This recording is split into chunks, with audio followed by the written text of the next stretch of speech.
Esta es una de esas historias que hielan la sangre y que, por más que uno quiera encontrarle una explicación lógica, simplemente no es posible. Me la envió un suscriptor llamado Miguel Ángel, desde Apaseo el Alto, en Guanajuato, y créanme cuando les digo que después de leerla no volverán a ver las iglesias de la misma manera. Miguel Ángel me pidió que la contara en primera persona, para que sientan el terror tal y como él lo vivió, así que pónganse cómodos, apaguen las luces si se atreven, y prepárense para escuchar. Yo tenía unos 17 años cuando esto pasó. Crecí en un pequeño pueblo donde la iglesia católica no solo era el centro geográfico, sino también el centro de nuestra vida social y espiritual. El templo, una construcción antigua de cantera, con un campanario que se veía desde casi cualquier punto del pueblo, siempre me había dado una sensación de paz. Hasta esa noche.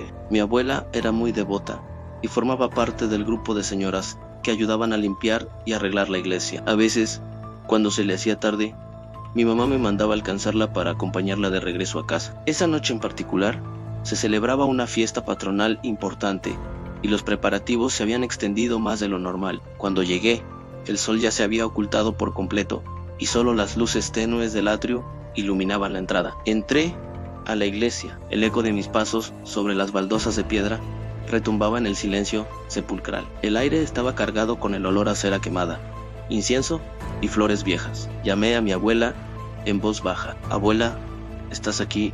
En silencio. Pensé que quizás estaría en la sacristía, así que caminé por el pasillo central, pasando junto a las bancas vacías que parecían filas de espectadores fantasmales. Las estatuas de los santos, con sus ojos de vidrio, parecían seguirme desde sus nichos en las paredes. Siempre me habían dado un poco de escalofríos, pero esa noche la sensación era diferente, era más intensa. Sentía una opresión en el pecho, como si el aire se estuviera haciendo más pesado. Llegué a la sacristía y la puerta estaba entreabierta. Empujé suavemente y la madera vieja rechinó de una forma que me erizó la piel.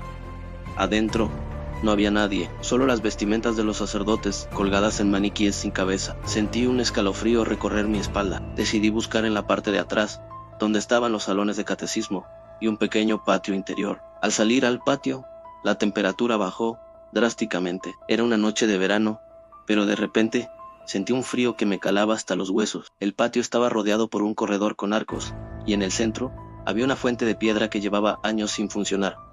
Fue entonces cuando lo escuché por primera vez, un susurro. Era un sonido bajo, casi inaudible, como el de alguien rezando muy, muy rápido. Me detuve en seco, tratando de ubicar de dónde venía. Parecía venir de todas partes, y de ninguna a la vez. Pensé que podría ser mi abuela con otras señoras, así que avancé por el corredor oscuro.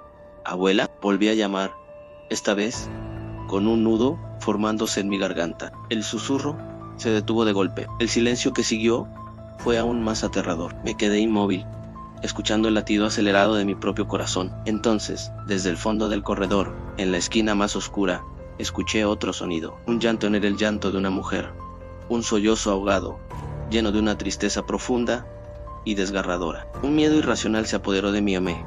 Mi primer instinto fue correr, salir de ahí lo más rápido posible, pero la idea de dejar a mi abuela sola me detuvo. Con las piernas temblando, avancé lentamente hacia la oscuridad, usando la luz de la luna que se filtraba entre los arcos para guiarme. A medida que me acercaba, el llanto se hacía más claro, y entonces la habían acurrucada en la esquina. Había una figura, estaba de espaldas a mí, vestida con lo que parecía ser un hábito de monja, pero de un color oscuro, casi negro y raído. Su cuerpo se sacudía con cada sollozo. «Disculpe, ¿se encuentra bien?», pregunté con voz temblorosa. «Estoy buscando a mi abuela. ¿La ha visto?». La figura se detuvo.